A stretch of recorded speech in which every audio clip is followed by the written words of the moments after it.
On Father's Night, I opened a gift from my own daughter. Inside was a live snake. She laughed about it with her boyfriend, using my money to buy the box that carried the venom. I stayed silent, calm. The next morning, her credit cards were canceled, her rent unpaid, her grip broken. I'm glad you're here. Follow my story until the end and comment the city you're watching from so I can see how far my story has reached. The porcelain cup shattered on the oak floor, scattering shards across the Persian rug Robert Hale had bought to celebrate his 20th wedding anniversary. Dark coffee seeped into the threads like blood spreading from a wound. His daughter Claire stood frozen, her manicured hands trembling, her face flushed with rage. Robert gripped the thick envelope of inheritance documents tighter, his knuckles whitening as if his grip alone could keep the family from unraveling. 30 years of careful planning, 3 decades of sacrifice, were now nothing more than weapons in his daughter's desperate hands. "I'm not an ATM, Claire," he said, his voice low but edged with steel. "You'll get your inheritance when the time comes. Not before."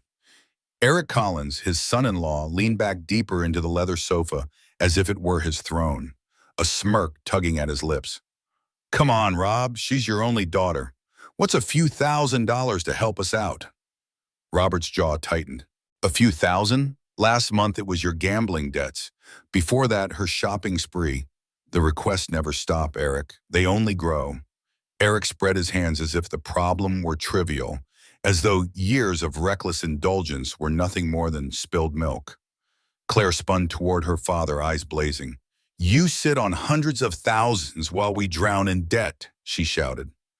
"Debt you created," Robert answered quietly, the words sharp enough to slice through the air. "Every late-night bet, every maxed-out card, every impulse. Those were your choices." Margaret, his wife of 38 years, appeared in the doorway, wringing a dish towel until her knuckles turned pale. "Please, everyone, calm down. Let's talk about this. Reasonably." "Reasonably?" Claire snapped. "You call it reasonable to hoard money while your daughter suffers?" Robert's eyes flicked to her designer handbag, her glossy highlights, the diamond bracelet catching the overhead light. Even Eric's brand new sneakers gleamed. Their suffering, he thought bitterly, looked remarkably comfortable. His voice hardened. "Your suffering is self-inflicted, and I won't keep paying for it." The silence was suffocating. The family photo on the mantel had fallen forward, the silver frame reflecting nothing but hollow light. Robert wondered if it had been knocked over during Claire's tantrum, or if someone had turned it deliberately, unwilling to look at what they were destroying. Eric leaned forward now, his elbows on his knees, his expression darkening. "Look, old man, you're not getting any younger. Why not share your wealth while you're alive to see it appreciated?" Old man, the phrase stung like acid. 43 years Robert had worked 12-hour days, missed birthdays, canceled vacations, all to give Claire the life she wanted. And this was his reward, to be mocked by a son-in-law who had never held a steady job, who lived off credit cards and his daughter's fading charm. 43 years, Robert said, rising slowly. His joints ached, but his voice was unyielding. "I gave you a childhood without hunger, a home without fear. I worked myself raw so that you could have ballet lessons, college textbooks, that car for your 16th birthday. And now you accuse me of hoarding?" Claire's laugh was harsh, brittle. "What dignity is there in watching your daughter sink while you sit on a pile of money?" Margaret stepped into the room, her face pale. "Robert," she whispered. "Should what?" Claire's voice cracked like glass breaking. "Should we keep pretending you're a loving father instead of a greedy miser?" The words landed like blows. Greedy, miser, unloving. Robert felt them sink deep, heavier than any burden his labor had ever placed on his shoulders. "Get out," he said. The command came from somewhere primal, a voice older than reason. Claire blinked, startled. "You can't just kick out your own daughter." "Watch me." He walked to the door, pulling it open. Cool evening air swept inside, carrying the scent of honeysuckle and the laughter of neighbors. Families who weren't tearing themselves apart. Families who knew how to love without turning it into debt. Eric rose, his smirk gone, his eyes calculating. Family doesn't abandon family, he muttered. Take your husband, Robert said without looking at her. Leave, and don't come back until you're ready to talk about your problems without asking for my wallet. Claire grabbed her purse with a hiss, her heels striking the floor like gunshots. You'll regret this when you're old and sick and need someone to care for you. Remember this moment, Dad. Remember how you chose money over family. Her words echoed long after the front door slammed, hard enough to rattle the windows. Eric followed, pausing only to glare, his promise lingering like a shadow. This isn't over. Through the glass, Robert watched Claire's BMW peel out of the driveway, tires screeching, engine roaring. Silence pressed down heavier than their shouting had. Behind him, Margaret's soft footsteps approached. Robert. He turned slowly. The living room looked like a battlefield. The rug stained, the family photo overturned, inheritance papers scattered like fallen leaves. He bent to pick one up, his hands trembling. The words blurred, but he didn't need to read them. He knew every clause by heart, because he had written his life into those papers. Every overtime shift, every canceled vacation, every sacrifice. And now his daughter had reduced it to this. 43 years, he whispered, his voice breaking. Margaret knelt beside him, her hands brushing the torn papers back into order. Her silence was answer enough. They both remembered the dollhouse one Christmas, the ballet recitals, the summer camps, the endless sacrifices for Claire's happiness. And now their reward was a slammed door and a daughter who saw her parents as nothing more than a vault to be cracked open. Robert lifted the fallen photo. In the frame, a gap-toothed little girl smiled from his shoulders at a county fair. He traced her face through the glass. That innocent child was gone, replaced by someone he could hardly recognize. The silence in the house deepened, pressing down on them like a weight they might never escape. The house felt hollow without Claire's voice ricocheting off the walls. The silence was heavy, not peaceful but suffocating, like the air just before a thunderstorm. Robert Hale sat in his armchair, staring at the papers scattered across the coffee table. He had gathered them into neat stacks after she left, but no amount of order could erase the chaos her anger had unleashed. Margaret moved quietly in the kitchen, the rhythmic sound of dishes being washed carrying through the doorway. She had always cleaned when upset, as though scrubbing stains could erase the turmoil inside her. Robert listened to the water run, the clatter of porcelain, and wondered how many storms his wife had endured silently over the years. His phone vibrated on the table, pulling him from the thought. The screen lit up with a message. The words hit him harder than Claire's accusations had. Dad, I hope you're happy. The kids need winter coats and school supplies, but your precious money means more to you than your grandchildren. Don't expect to see them anytime soon. Robert closed his eyes. Lily and Noah, 8 and 6. Innocent casualties in a battle they didn't understand. Claire had always known where to strike. She used her children like weapons, bargaining chips in her endless war for money. He carried the phone into the kitchen, placing it in front of Margaret, her hands stilled on the dish towel.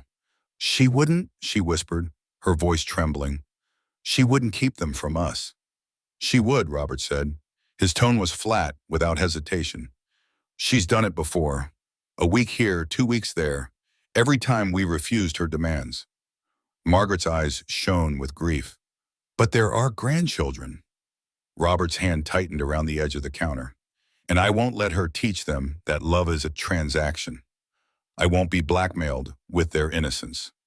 For a moment, neither of them spoke. Margaret turned back to the sink, her movements mechanical, but Robert could feel the fracture in her heart.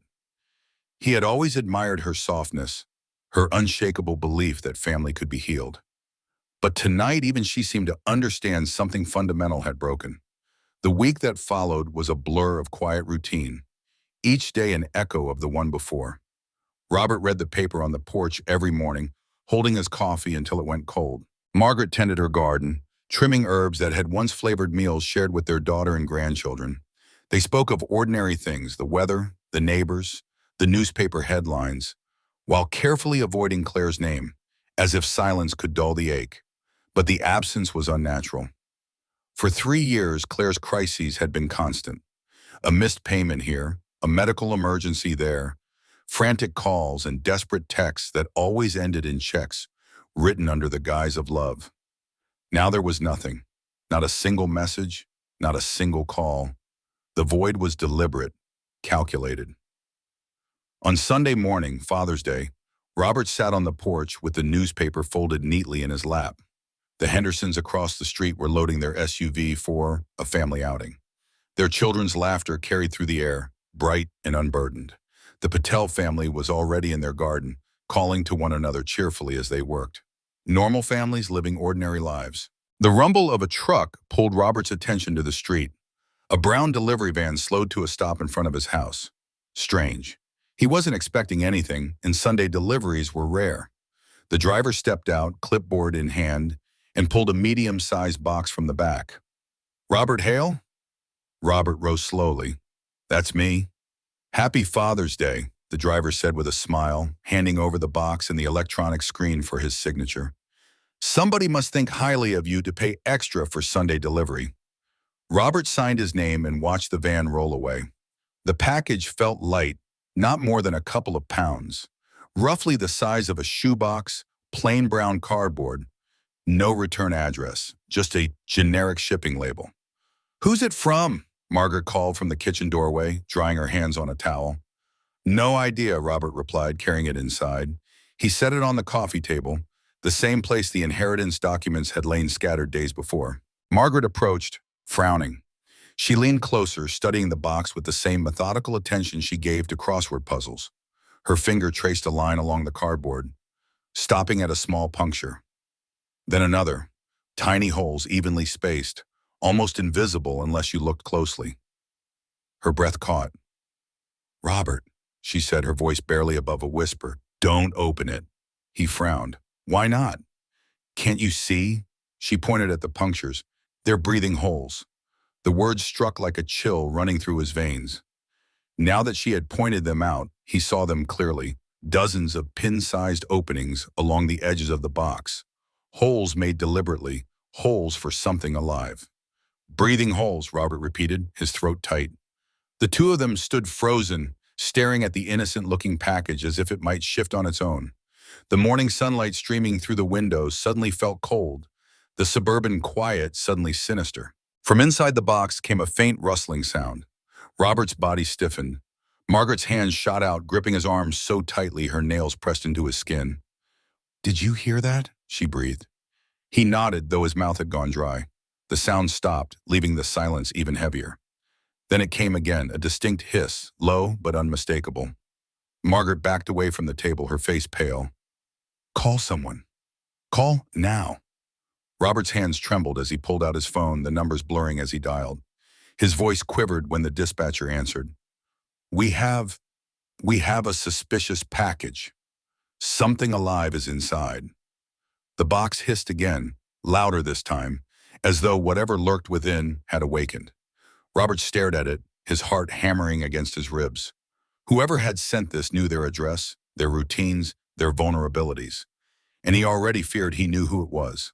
The hiss cut through the room like a warning, a sound that didn't belong inside their quiet suburban home. Robert Hale stood frozen, his phone pressed against his ear as the dispatcher repeated instructions he barely heard. "Stay at a safe distance, sir. Officers will arrive within 10 minutes. Do not attempt to open the package." 10 minutes. The words stretched like a lifetime. Robert's eyes remained locked on the bone as it gave another faint rustle, then stilled, as if whatever lived inside was listening. Margaret clutched his arm, her breath shallow. "Robert, it's moving." The hiss came again, longer this time, unmistakably alive. His mind supplied the word he refused to speak aloud. "Snake." "Sir," the dispatcher prompted, "can you describe the sound?" Robert swallowed hard. "It hisses like—" His voice broke. "Like something dangerous." Margaret pulled him backward, increasing the distance between them and the coffee table. The morning sunlight filtering through the curtains now painted the box in sharp light, making it look almost theatrical, as though staged for a cruel performance. Robert's grip tightened on the phone. His voice was low, steady now, but filled with dread. "Send someone quickly." Minutes dragged, each second punctuated by the faint rustling inside the cardboard. Robert's thoughts turned darker with every sound. Who would send such a thing? Who knew their address, their schedule, their vulnerability? Margaret didn't ask aloud, but her eyes mirrored his thoughts. Claire. Her name pulsed in his mind like a wound reopening. The fight, the threats, the message about the grandchildren. Her anger had always been sharp, but this was something else. This was revenge. The sharp rap of a knock startled both of them. Through the glass, Robert saw the dark uniform of a police officer. Relief surged through his body as he pulled open the door. Mr. Hale? The officer introduced himself as Daniel Brooks, tall and broad-shouldered, his presence steady. We received a call about a suspicious package. Robert stepped aside quickly. It's in the living room. Margaret hovered in the hallway, wringing her apron. Officer, thank God you're here. We didn't know what else to do. You did the right thing, ma'am, Brooks said with quiet authority. Show me. The officer approached the coffee table, his gaze sharp and deliberate. He knelt, examining the box without touching it, noting the small punctures along its edges. His jaw tightened almost imperceptibly. You heard hissing? Yes, Margaret whispered. Brooks nodded once. Snake.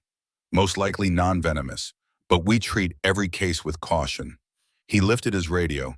Dispatch, this is Unit 12, requesting animal control to 1489 Willow Lane. Possible live reptile in a package. The radio crackled with confirmation.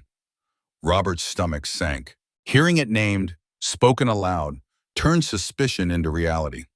His heart pounded with betrayal. Brooks turned toward them. Do you have any idea who might have sent this? The question was simple, but it hung in the air like an accusation. Robert's throat tightened. Margaret looked at him, waiting, hoping he would deny what they both already feared. Robert forced his expression neutral. Maybe just a prank. Kids, perhaps. The officer's eyes sharpened. Kids don't order reptiles and pay for Sunday delivery. Someone planned this.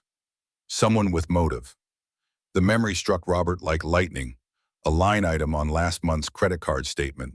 Reptile Palace, $127.50. At the time, he had assumed it was Claire buying something harmless for the children. Now, the truth seared into him with brutal clarity. Margaret's hand found his. Her fingers squeezed, reading the thought on his face without needing words. The low growl of a van pulling into the driveway cut the tension. Robert looked out to see the white animal control vehicle. From the driver's side stepped Ethan Ward, a man in his 40s with a calm, work-worn face. He carried equipment with the steady hands of someone used to dangerous tasks. In less than 20 minutes, Ethan worked with quiet efficiency, sliding tools into the box, extracting the writhing body of a 3-foot corn snake. Its scales shimmered reddish-orange as it coiled in the grip of his tongs, its tongue flickering rapidly. Non-venomous, Ethan confirmed, sliding the snake into a secure carrier. A beautiful specimen. Someone paid good money for it. He locked the container with a firm click. Shame it was used like this. Margaret shuddered, stepping back until her shoulders touched the wall. Robert couldn't tear his gaze away from the carrier. Every detail screamed intention. Not random, not careless. Planned. Brooks studied Robert carefully. Sir, I can file a report, trace the package's origin, maybe even press charges. Do you want to proceed? Robert hesitated. His chest felt hollow, his heart split between two irreconcilable truths. A father's instinct to protect and a man's instinct for justice. Claire's face flickered in his memory. The little girl smiling in photographs, the woman who had stood in his living room and called him greedy. No, Robert said finally, his voice hoarse. I don't want to escalate. Maybe it was just a prank. The officer didn't press, though the skepticism in his eyes was clear. He handed Robert a card. If you change your mind, call me. Pranks like this have a way of getting worse. When both men left, the house felt altered, violated. The coffee table bore faint disinfectant stains where Ethan had cleaned. The air was heavy with the echo of hissing, long after the snake had been taken away. Margaret busied herself in the kitchen, running the sink with unnecessary force, while Robert stood at the window. Across the street, the Hendersons returned from their outing, laughter floating from their car. Normal families, normal Father's Days. Robert's phone felt like a weight in his hand. He opened Claire's contact. Her photo smiled back at him, taken at Lily's birthday, before debts and lies had twisted everything. He pressed dial. The phone rang twice. "Dad!" Her voice was bright, artificially so, the practiced tone she used when she wanted something. "Happy Father's Day. How's it going?" Robert's knuckles whitened around the phone. "Interesting morning," he said evenly. "You wouldn't happen to know anything about a package, would you?" There was a pause, brief but telling. Then Claire replied quickly, too quickly. "What package?" But it wasn't her words that betrayed her. It was the low chuckle that drifted through the background. Eric's laugh. Not surprise, not confusion, but satisfaction. Robert's chest tightened, his worst fears confirmed. He forced his voice calm. "Nothing important, just a mix-up." "You sure? You sound strange." "Everything's fine, Claire. Enjoy your Sunday." He ended the call before his composure cracked. The phone shook in his hand as the weight of betrayal settled, heavier than any snake. He turned toward the doorway. Margaret was watching him, reading his face. "You heard something," she whispered. Robert's voice was flat, emotionless. Eric laughed. The silence stretched, vast and final. Robert looked down at the phone, then at the office door where his computer waited. The fury inside him had cooled into something sharper, steadier. "I'm going to teach my daughter what consequences look like," he said. The evening shadows crept slowly across Robert Hale's office as he sat before the glow of his computer screen. The leather chair creaked beneath him, but he hardly noticed. Spread across his desk was the evidence of 3 decades of fatherhood warped into something ugly. Bank statements, copies of checks, canceled payments, receipts from debts that weren't his but had been paid with his hand. Each sheet of paper told the same story, enabling disguised as love. The memory of Eric's laughter still burned in his ears. That smug, careless sound had told him more than any confession ever could. Claire might have denied it, but she hadn't stopped him. She had let him laugh in the background, had let his amusement confirm everything Robert already knew. His gaze fell to one particular document, last month's credit card statement. Reptile Palace, $127.50. He'd dismissed it then, assumed it was some toy for Lily or Noah. Now, under the harsh light of hindsight, it screamed of betrayal. The snake had been bought with his own money. His daughter hadn't even paid for her vengeance. She'd used the very hand that had fed her for years to deliver the venom back to him. Margaret entered quietly, her presence soft against the hard lines of his thoughts. She set a mug of coffee on the desk, the steam curling upward. Her eyes searched his face. "You're not yourself tonight," she said gently. Robert leaned back, exhaustion sinking into his bones. "I'm exactly myself for the first time in years." Margaret's fingers lingered on his shoulder. "You're thinking of cutting her off." "I'm done being her bank," Robert said, each word precise, cold. "No more automatic transfers, no more emergency loans, no more credit cards. Tonight, it ends." Margaret's lips pressed together, torn between grief and reluctant agreement. "She'll know it's you." "She already knows. She made her move. Now I'll make mine." Robert turned back to the computer, his hand steady. He navigated through the bank's portal, typing in passwords with the efficiency of muscle memory. The screen asked a simple question. "Remove authorized user?" He hovered for a moment, not from doubt but from recognition. This was more than financial. It was the cutting of a cord that had bound them too long. "Confirm," he clicked. The access was revoked. Next came the automatic transfers, monthly deposits to Claire's checking account, car insurance premiums, a gym membership he had been told was essential for mental health. With each cancellation, Robert felt lighter, as though iron chains were being sawed away. By the time the last confirmation appeared, he realized his hands were no longer trembling. They were steady, controlled, resolved. He leaned back, exhaling slowly. She'll wake up tomorrow and learn what responsibility feels like. Margaret stayed silent, but her eyes glistened. She had stood by him through every sacrifice, every fight, every disappointment. And now she stood by him as he severed the final thread of financial control his daughter had held. The next morning dawned with a quiet Robert hadn't known in years. He sat at the kitchen table, newspaper in one hand, coffee in the other. The sunlight filtered through the window, glinting off Margaret's herb jars on the sill. It was ordinary, achingly ordinary, and yet it felt extraordinary for its peace. The phone shattered the stillness at 8:15. Claire's name glared from the screen. Robert let it ring 3 times before answering. He wanted her to sweat. "Good morning, Claire." Her voice came shrill, panicked. "Dad, what have you done? My card isn't working. I tried to buy groceries and it was declined. The insurance bounced. What's happening?" Robert sipped his coffee before replying, his voice calm. "Claire, I know you sent me that Father's Day gift." Silence. For 3 long heartbeats, there was nothing but the hiss of her breathing. Then her tone shifted, defensive and sharp. "You've lost your mind. How could you accuse me of something like that?" Robert didn't answer right away. He let her words hang, their hollowness exposed. "You didn't deny it," he said finally. "This is insane," Claire snapped. "You can't just cut me off without warning. I have bills, obligations, responsibilities." The words stung him.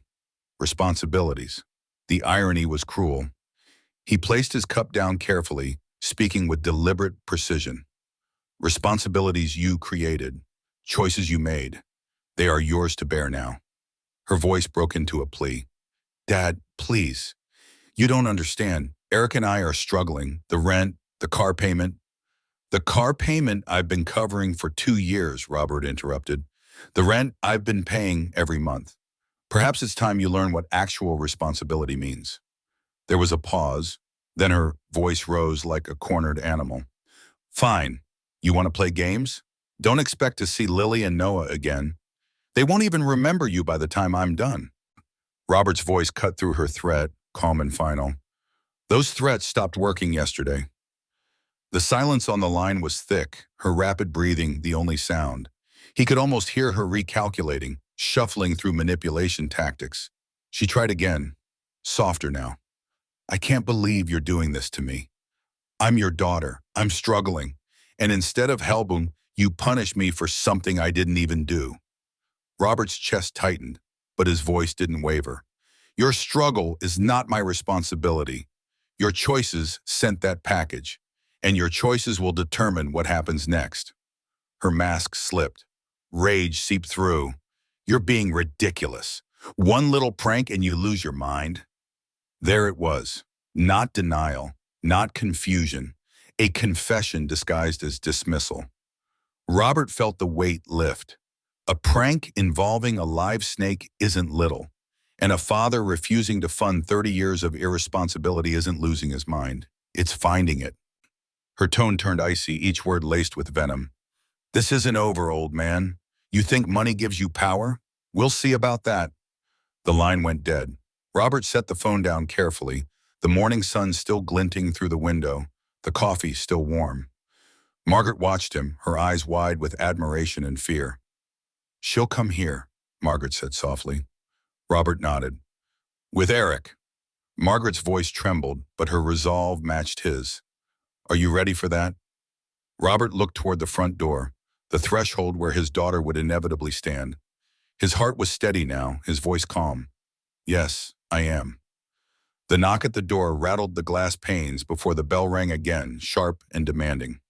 Robert Hale rose from his chair with deliberate calm, his body slower than his pulse. Margaret stood beside him in the hallway, pale but unyielding. She reached for his arm, her voice steady, though her hands trembled. "We face this together." Robert gave a single nod. The pounding grew louder, impatient, insistent. He turned the knob and pulled open the door. Claire saw it on the porch, her face flushed with fury, hair disheveled, eyes burning. Eric loomed behind her, taller, broader, a silent shadow radiating menace. Together they looked less like family and more like an army come to lay siege. "Dad," Claire snapped, her voice shaking with rage, "we need to talk." Robert stayed in the doorway, blocking their path. His voice was calm, measured. "We already talked this morning. I was clear." Clear? Claire barked out a bitter laugh. You were insane. You can't just cut me off because of some ridiculous misunderstanding about a package. Robert's eyes hardened. There is no misunderstanding. You sent me a snake. I responded accordingly. Eric stepped forward, close enough that Robert caught the sour edge of his cologne. Look, old man, maybe you didn't think this through. Claire has bills. The kids have needs. You can't just cut family off. Robert's reply was even, each word clipped.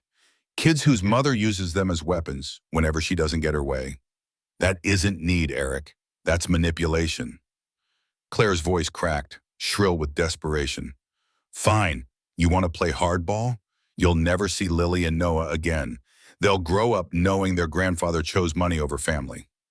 The words that once would have gutted him now struck hollow. Robert's voice dropped to a quiet, devastating calm. That isn't a threat, Claire. That's a blessing. Shock rippled across her face, her mouth falling open as if the ground beneath her had vanished. Eric's eyes narrowed, dark with malice.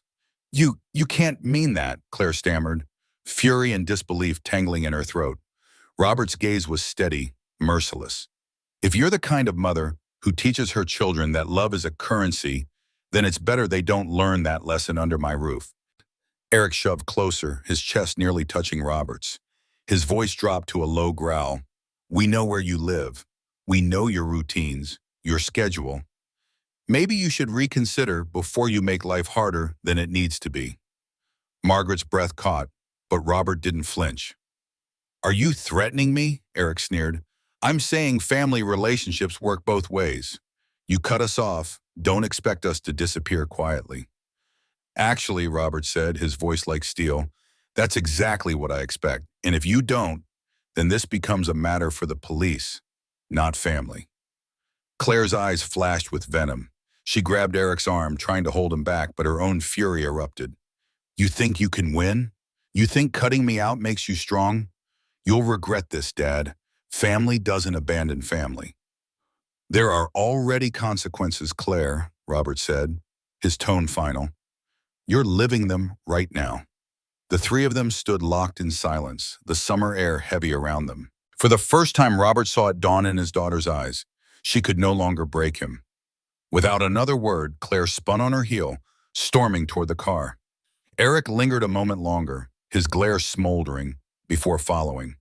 The car engine roared, tires screeching as they peeled away from the driveway. Robert closed the door softly. The silence that followed was thick, charged, but no longer suffocating. He turned to find Margaret's face pale yet luminous with something new. Pride. We're going to need legal advice, Robert said quietly. Margaret nodded, her hand slipping into his, warm and steady. That night after dinner, they sat at the kitchen table where so many of life's turning points had been decided. Margaret cradled a cup of chamomile tea while Robert nursed his coffee. They didn't need to speak. The kitchen's quiet hum carried their thoughts. Finally, Margaret broke the silence. I keep remembering her at 8 years old, standing on a stool in pink pajamas, making me Mother's Day breakfast. Burned toast, orange juice with too much pulp. She was so proud. Robert's throat tightened. He remembered too. He remembered stick figure drawings of their family holding hands, the pink ballet shoes, the Christmas dollhouse that had cost him 2 months of double shifts, memories that felt like they belonged to another lifetime, another child. She's still our daughter, Margaret whispered. Robert reached across the table, covering her hand with his. His voice was low, deliberate. She crossed a line, and tomorrow I'll take a step that ensures she never crosses it again. Margaret's eyes searched his, wet with grief. You're talking about changing the will. He didn't deny it. Among other things, we'll protect ourselves, and we'll protect Lily and Noah. They deserve better than this. Her lips trembled, but she nodded. She had always believed in forgiveness, in healing.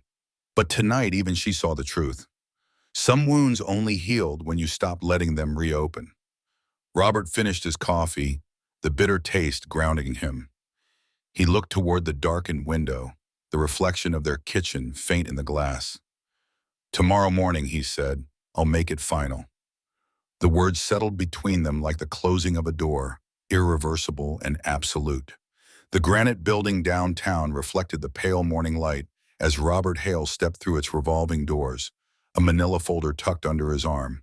He had spent the night awake, staring at the ceiling beside Margaret, each tick of the clock carving determination deeper into his bones. By the time dawn broke, his decision was firm. Today, the ties of blood would no longer dictate the terms of his life.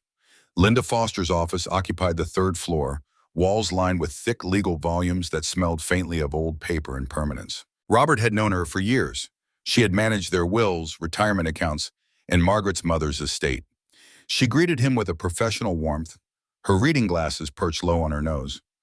"Robert," she said, gesturing for him to sit, "when you called this morning, you sounded resolute. Tell me what's happened." He lowered the folder onto her desk, the papers inside rustling like dry leaves. His voice was steady, almost detached, as he laid out the story. The argument over inheritance. The coffee mug shattered against the rug. The threats about his grandchildren. The package on father's bow. The hiss from inside the box. Linda didn't interrupt, her pen moving swiftly across her legal pad, her expression growing more grave with every detail. When he finished, the silence in the office was heavy. "This goes beyond a family disagreement," she said at last. "You're describing harassment, intimidation, and a pattern that will only escalate if it's left unchecked." Robert nodded slowly. "That's why I'm here. I want legal protection. Something ironclad." She tapped her pen thoughtfully. "Let's begin with your will. You mentioned you're wanting to restructure the inheritance?" "Yes," Robert said firmly. "I want my estate directed into a trust for Lily and Noah's education. College, books, tutoring, legitimate needs, nothing their mother or Eric can touch." A flicker of approval crossed Linda's face. "That's a wise decision. We'll set up an educational trust with an independent trustee. Your grandchildren will be secure, and Claire will have no access." She turned the page on her pad. "Next, a restraining order. Given the threats and the animal delivery, the courts will take this very seriously." Robert let out a breath he hadn't realized he'd been holding. "How soon?" "I can file it today," Linda assured him. "Once it's granted, any contact from Claire or Eric becomes a criminal matter, not a family squabble." Robert felt something release inside his chest, the tension that had wrapped around him for years loosening its grip. He glanced out the window at the city street below, cars moving in their ordinary rhythm, people carrying groceries and coffee cups. Ordinary lives, lives untouched by betrayal from their own blood. "There's one more thing," Linda said. "Document everything. Messages, calls, threats, keep a record. If there's ever a violation, we'll have the proof." Robert nodded. He had spent years cleaning up Claire's messes, deleting evidence of her failures. Now he would keep every scrap. He would build a record not of enabling, but of protection. The assistant entered with a stack of prepared documents. Linda slid them across the desk, explaining each clause, each safeguard. Robert picked up the pen.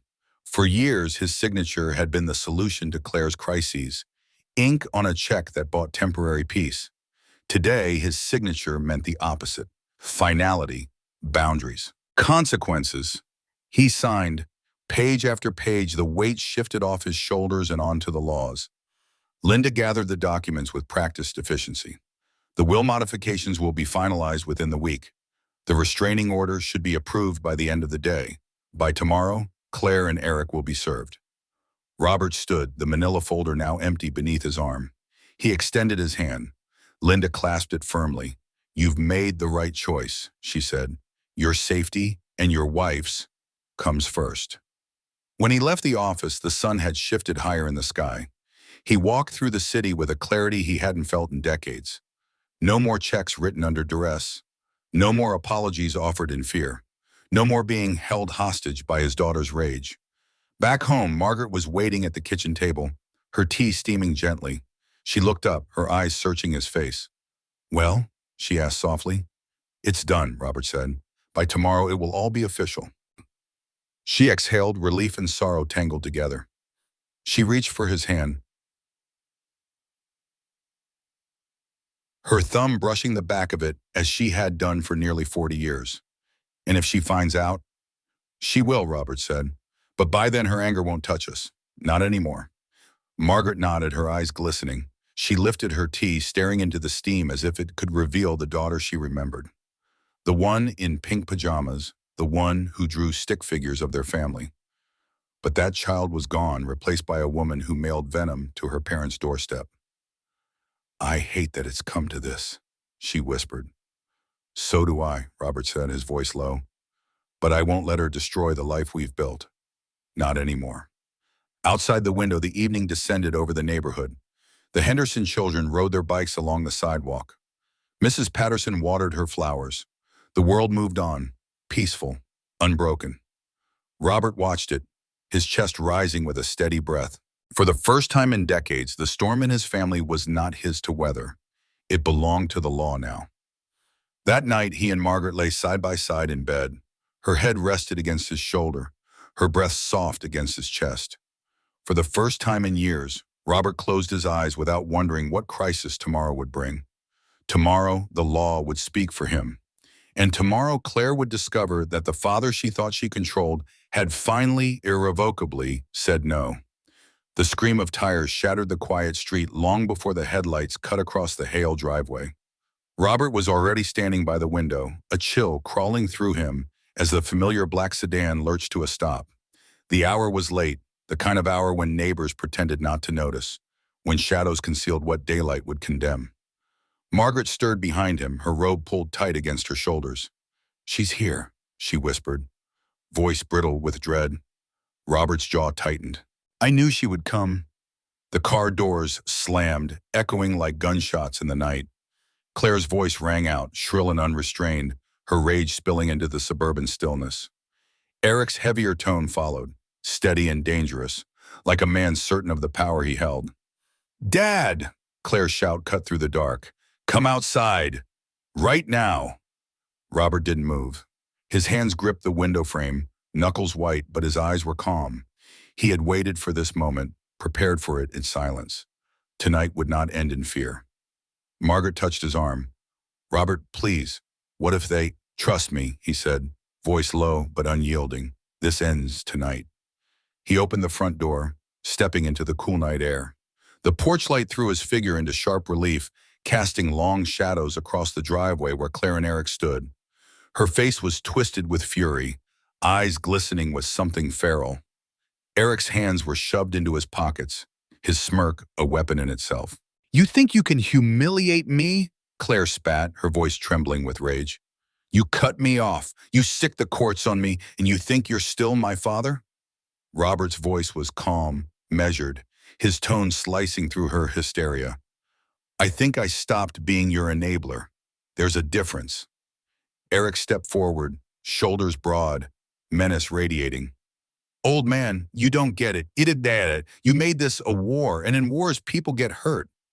Robert's gaze didn't flinch. "Threats don't scare me anymore.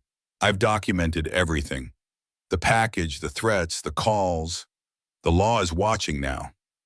Claire's laugh was bitter, broken. "The law? You think the law cares about you? You think papers and signatures protect you from family?"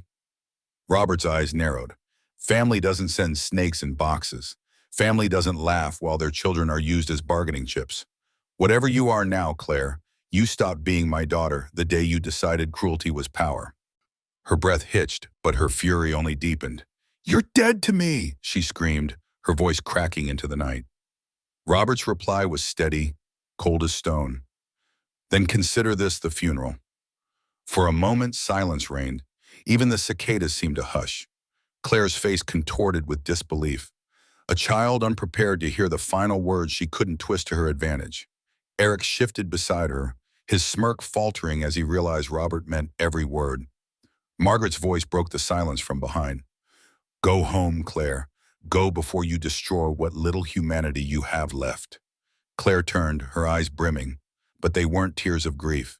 They were venom, pure and unyielding. "You'll regret this," she hissed.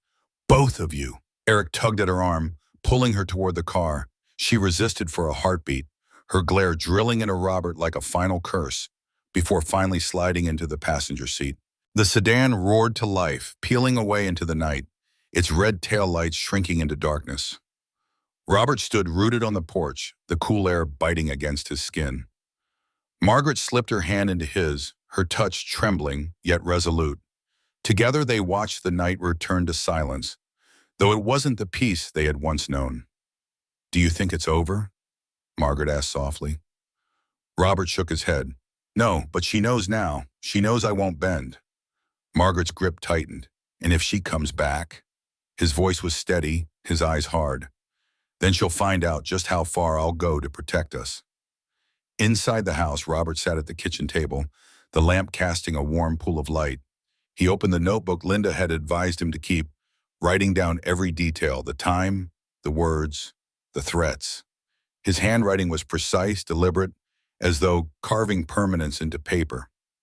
Margaret placed a hand on his shoulder, her voice low.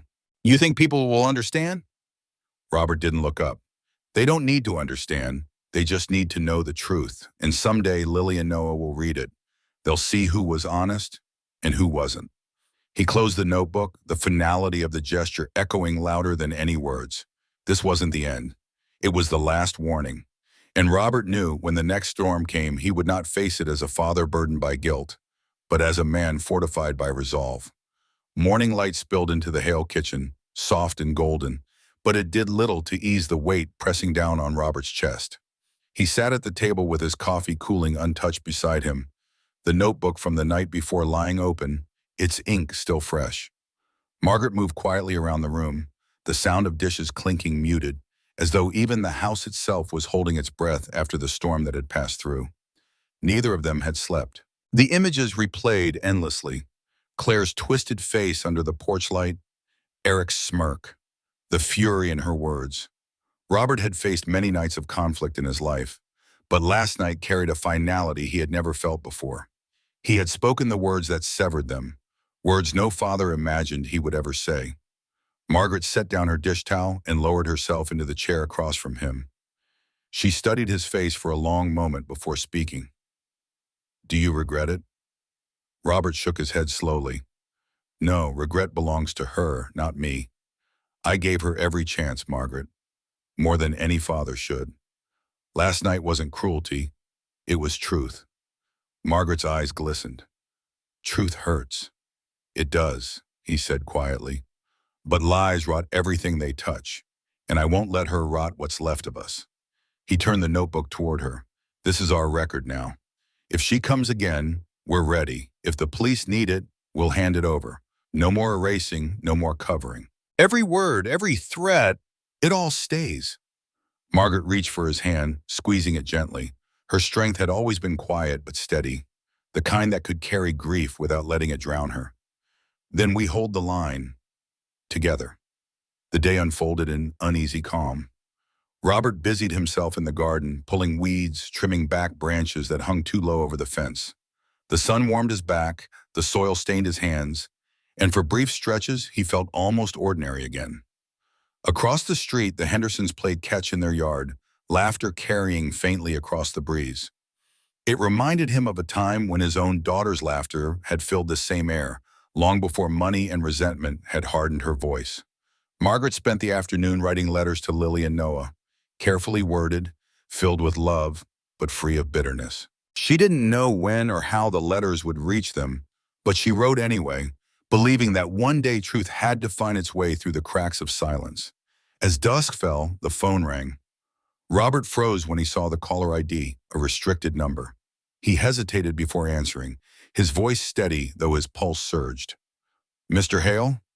The voice was male, professional, unfamiliar. "This is Officer Brooks. I wanted to let you know the restraining order was officially served this afternoon." Relief washed through Robert's chest, though it was tempered by a heaviness he couldn't name. "Thank you, officer." Brooks continued, his tone firm.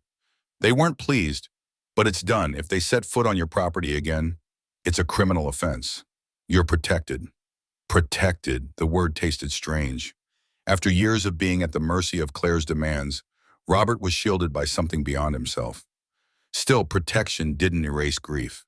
When the call ended, he relayed the news to Margaret. She nodded, her face taut with mixed emotions. "She'll see it as betrayal," she murmured. Robert looked out the window at the darkening street. She already did. This only makes it official. The house settled into silence again. Robert poured himself a drink and sat in his armchair, the glow of the lamp casting shadows across the living room. Margaret joined him with her knitting, the soft click of needles filling the space where words no longer sufficed.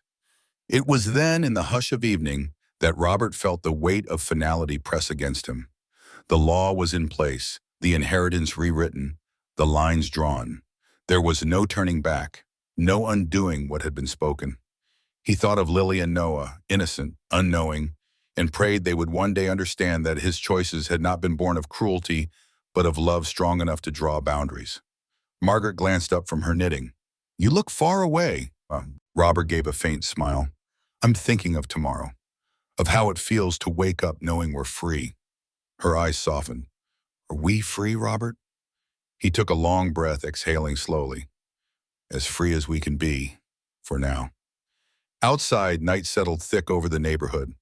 Porch lights flicked on, one by one, the quiet ritual of families tucking themselves into safety. Robert and Margaret watched the glow spread down the street, their own porch light a beacon against the dark.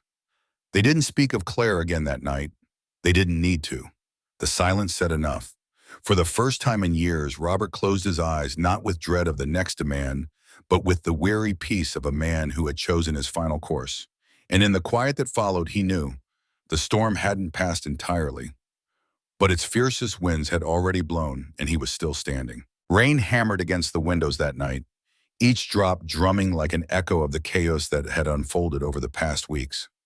Robert Hale sat alone at his desk, the pool of lamplight illuminating a single sheet of paper. His pen hovered above it, his thoughts heavy, deliberate. Margaret had gone to bed hours earlier, though he doubted she was sleeping. Tonight was not for rest. Tonight was for endings. He began to write. "Lily, Noah, if one day you find this letter, I want you to know the truth. Not the stories your mother may tell, not the anger she may pass down, but the truth from my hand. I love you. I always have. Everything I've done, even the hard choices, were to protect you, not from the world, but from the brokenness that took root in your mother's heart." Robert paused, his hand trembling. The memories crowded him. Claire as a little girl in her pink pajamas, giggling as she mixed pancake batter on a Saturday morning. That child had been real once. But the woman she had become had turned laughter into venom, need into weapon. He pressed on. "You may wonder why I said no, why I chose to stop. You deserve to know. Love is not money, and money is not love. I helped your mother until the day she chose to repay me with cruelty. She sent venom to my doorstep, and with it, she made her choice. I had to make mine. To protect myself, to protect your grandmother, and to protect the parts of this family still worth saving." The rain lashed harder, wind rattling the panes. He leaned closer to the page, his pen carving truth into permanence. "One day you will be old enough to understand that family is not a chain you are bound to at any cost. Family is what you build on respect, honesty, and love that asks for nothing in return. If your mother has told you I abandoned her, remember this. She left long before I closed the door. And when you are ready, this house will always be open to you. My arms will always be open to you." Robert signed his name at the bottom, his hand steady now. He folded the letter carefully, sliding it into an envelope marked only with their names. He placed it inside the drawer of his desk, alongside the legal papers Linda had prepared. The new will, the trust documents, the restraining order copies. Proof that his choices had not been made from anger, but from resolve. When he finally stood, the clock read 2:17 a.m. The rain had softened into a steady drizzle, a rhythm almost soothing. He walked into the bedroom, slipping beneath the quilt beside Margaret. She stirred, her hand instinctively finding his. "Robert?" she murmured. "It's done," he whispered. "All of it." Her breath eased, her body relaxing against him. "Then maybe we can sleep." He kissed her forehead gently. "Maybe we can." For the first time in years, Robert closed his eyes with no fear of the morning. The battles had been fought, the lines drawn, the truth recorded. Whatever storms still lingered, he had faced the worst of them and remained standing. And now he had left behind something stronger than fear. He had left behind truth. The house was quiet, the rain faded, and within that silence, Robert Hale finally found peace.